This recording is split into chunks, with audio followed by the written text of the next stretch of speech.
Are people in the United States, because nobody's telling them the truth about the Ukraine war, so they're just as dumb as...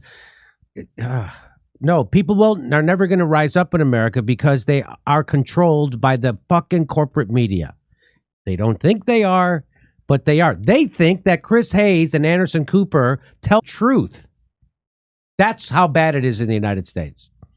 Under the circumstances, you'd think Biden would be demanding Zelensky get his ass to the negotiating table and cease sending weapons to Ukraine and its snake pit of Nazis in order to diffuse tensions. No. So we're close to nuclear war. Joe Biden, instead of de-escalating, instead of making Ukraine negotiate and avert a nuclear war, Joe Biden's calling for it.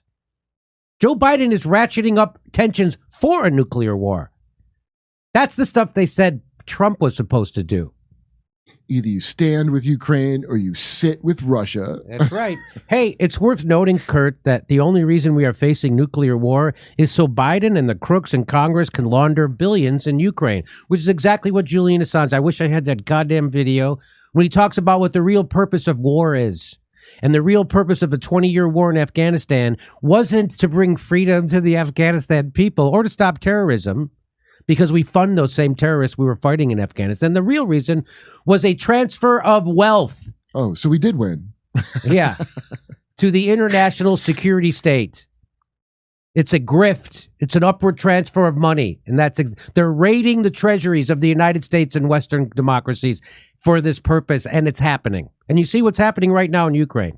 So here's Julian Assange to let you know what the Ukraine war is really about. He's not talking about the Ukraine war, but it's the same thing.